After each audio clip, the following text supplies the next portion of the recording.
Sheikh Bello Yabo ya yi wani tonon asiri akan kisan Deborah Yakubu tare da jinjinawa gwamnatin Sokoto akan namijin kokarin da ta yi gurin shawo kan lamarin. Sai dai ya koka akan yadda 'yan jarida suke yada labaran ƙarya akan yadda al'amarin ya kasance, inda yake cewa har yau babu mutum kwaya ɗaya da gwamnati ta kama da sunan kisan Deborah Yakubu. Sai dai wasu mutum biyu da ake zargi da rura wutar rikicin. Ba kamar yadda 'yan jarida suke yadawa ba cewa an kama waɗanda suka kashe Deborah Yakubu tare da gurfanar da su a gaban kotu, wanda ya ce hakan ke ƙara tada kura bayan talafa, kamar da yadda za ku ji a cikin wannan bidiyo daga bakin shahararren malamin. Shine Allah tabaraka wa ta'ala ya ce, ya ku waɗanda sun kai imani, in ja'akum fasiqun binaba'in, in fasiki ya zo muku da labari, fata bayyanu ku te ku yi bincike kafin ku hau ku yi commenting ko kuma ku yi abin nan ku abka ku te ku bincika ku gano gaskiyar labarin daga karyarsa. Don mi da Allah ya ce a bincika, an tusibu qauman bi jahalatin, domin gudun kar ku samar da wasu mutane akan rashin sani,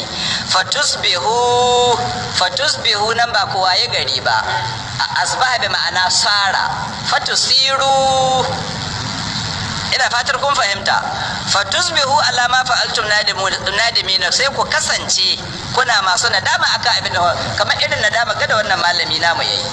Ya ce ya ga an rubuta da sunan Bello Yabo, ya yi tsammanin ne bai bincika ba, sai ya yi lahi caki, sai ya dawo nadama, don Allah bani hankuri. To kaga sannan inda ya ɗauki wayata ya bugo mini, yaya kacce kaza, don me da kacce kaza, sai ce ba ni ban ko an rubuta, shikenan ya huta. Don haka ya ku bayan Allah ku zanka tsaya kuna bincike, kar ku dogara da social media, kar ku dogara da 'yan jarida. Waɗannan 'yan jarida kuma gani da yawansu mutanen banza ne, shi sa ka gani babu rana da shirin da 'yan jarida, abinda kaka faɗi daban, abinda za su yi suwa daban, kuma ba wai kuskure ne suke ba, mafiya da gangan suke yi. 'Yan jarida suna da ra'ayi. Yanzu misali, cikin 'yan shi'a akwai 'yan jarida, akwai 'yan jarida da ra'ayin shi'a ko babu? Don Allah duk abin da ya shafi a sunna ko ahlus sunna, dan jarida shi'a akwai yadda za a yi adalci wurin reporting? Yana da wahala. Cikin 'yan jarida akwai 'yan ɗariƙo, sannan akwai 'yan izalu take ko ya take, kowa da yana da nashi ra'ayi. To yana da wahala abin da ya saba ra'ayin ka iya adalci.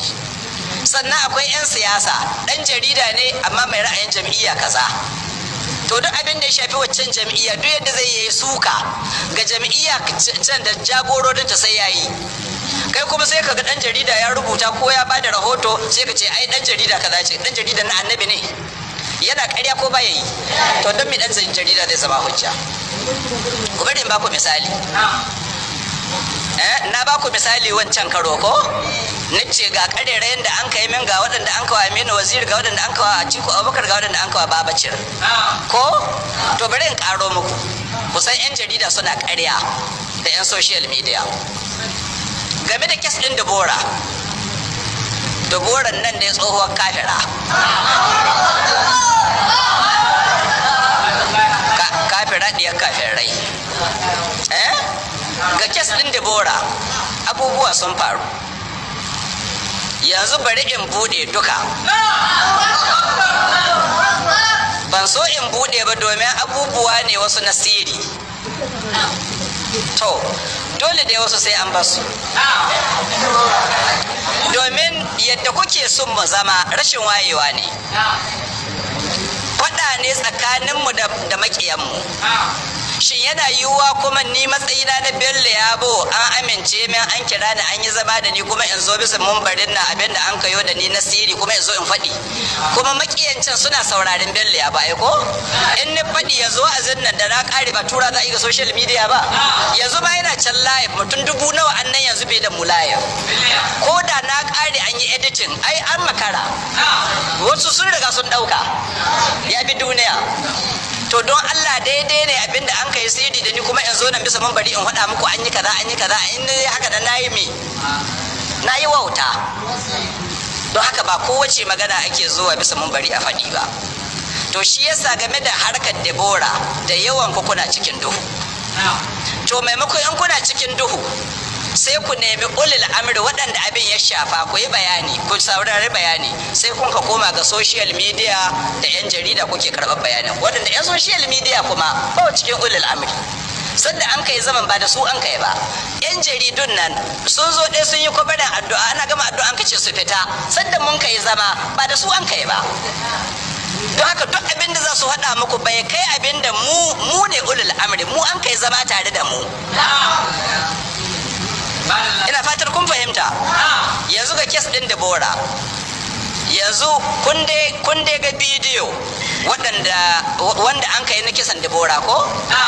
To na farko, yaya za ku kimanta min mutanen da na halarci kashin Deborah? Yan kaɗan ne ko suna da yawa?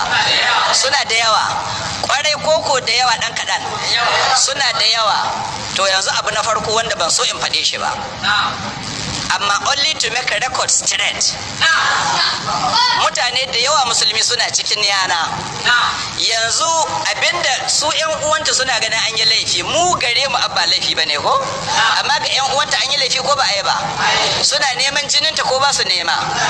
To yanzu mataki na farko, abinda mutane da yawa sun ka taru sun kai, an ka ce an zo kamu, duk cikinsu mutum biyu ɗaya an ka kama. Don Allah an tausaya ko ba tausaya ba? Yanzu cikin mutanen nan sun fi mutum 50. Da a ce an kama mutum 50, musibar ba ta yi girma ba gare mu. Sai an ka ce mutum biyu ɗaya aka kama. Su ma waɗannan da an ka kamo kuma ku zo ku bincika, an kai su kotu ko ba a kai su kotu ba? An kai su kotu, ba ɗaya daga cikin biyun nan da an ka caza da kisan Deborah.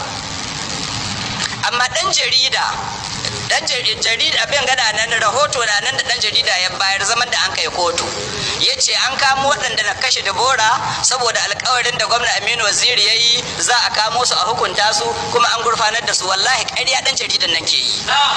Ku zo ku iskan mai ku ce Bello ya ce ƙarya kake yi. A tambayi dulla an ce lauya sama da 30 musulmi sun ka halarta wurin kariyar yaran ko? To don Allah ku samu ɗaya daga cikin lauyoyin da na zo kotu ku tambaye shi, don Allah wane laifi an ka caji yaran nan da an kai su kotu? Babu kisan kai ciki. Abinda an ka ca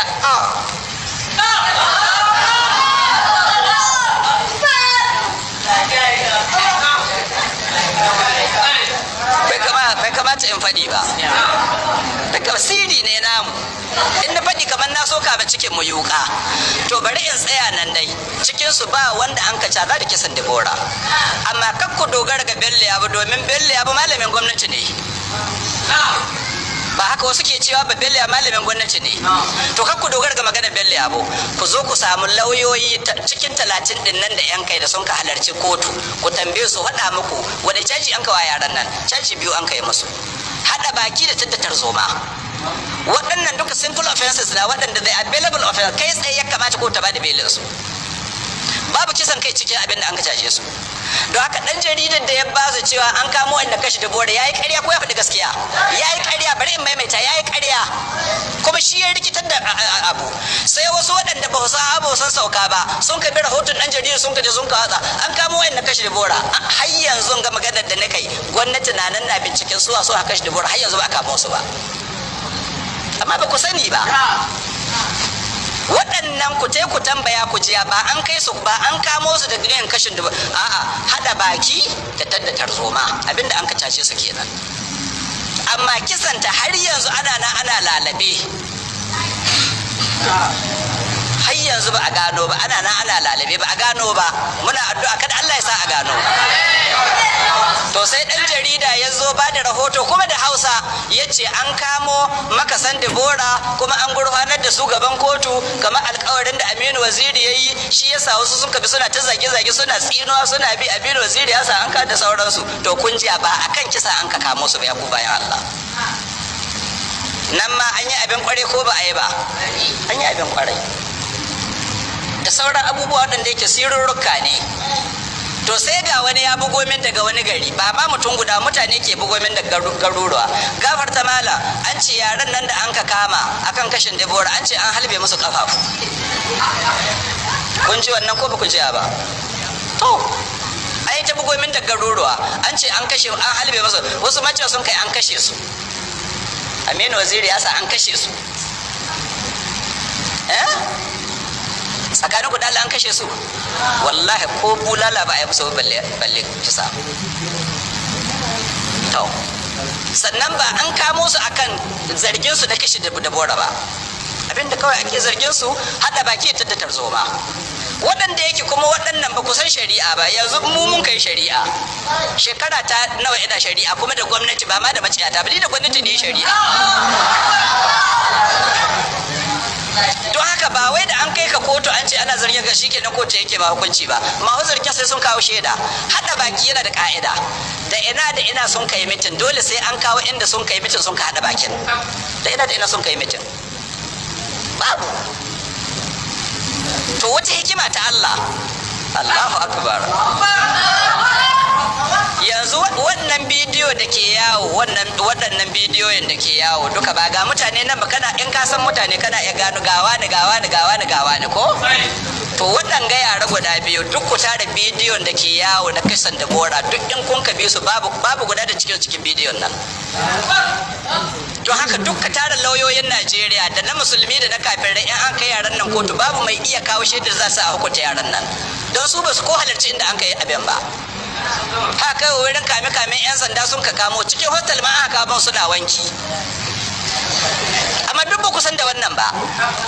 Sai ku bi 'yan jarida da 'yan social media da masu bankaura suna rikita mu kwakwalwa, kuna ɗaukar caji. Shi in caji ne kun yi kamar caji na wa koya muku cajin ba mu ba.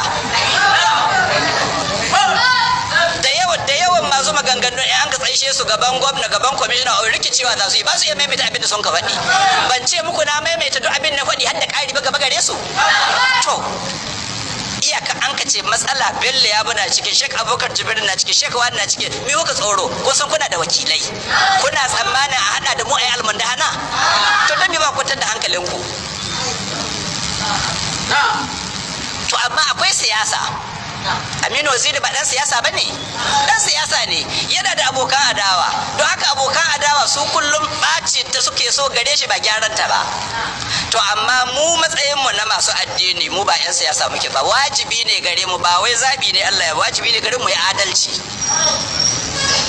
Dole mu yi adalci, duk wanda bai da laifi ba daidai ne ka aza mishi laifi ba. Mutum Allah ya sanar mai yayi abi ne on the ground, yayi kokari kuma ka zo kana tsine mai, kana la'ana te, kana kaza, sai ka daukar kanka haƙi. Abin nan nuna kenan. Kuma mun jawo rahoton dan jaridan nan da kuma 'yan social media da mafi 'yan social media ba ko 'yan sakkutu bane. To yanzu ku hada min su yaran suna ina?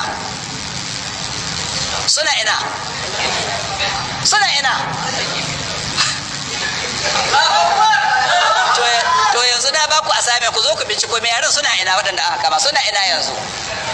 Ni ba ku ji ta gabaki na, amma na ba ku asame ku je ku bincika suna ina. Shikenan. Allah ya shiryar da mu. To mu koma ga ayan mu, sai Allah ya ce in ja'akum fasiqun binaba'in, in fasiki ya zo muku da labari fa tabayyanu ku bincika. Ba wai don baka son mutum ka zo kuma ka faɗi albarkacin bakinka abin da ka ga dama game da shi ba.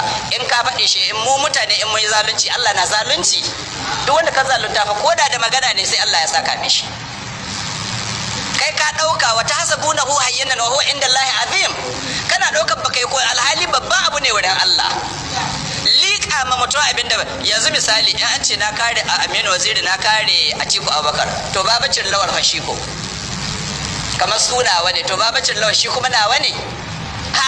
Sannan Bello ya bi tsakaninku da Allah, ba wai waɗanda nake tare da su ba, har makiyana in magana ta taso ina yi musu adalci ko ba ni yi? Ina musu adalci, kowa ina wa adalci. To da shi mun ka bambanta da waɗanda ba mu ba.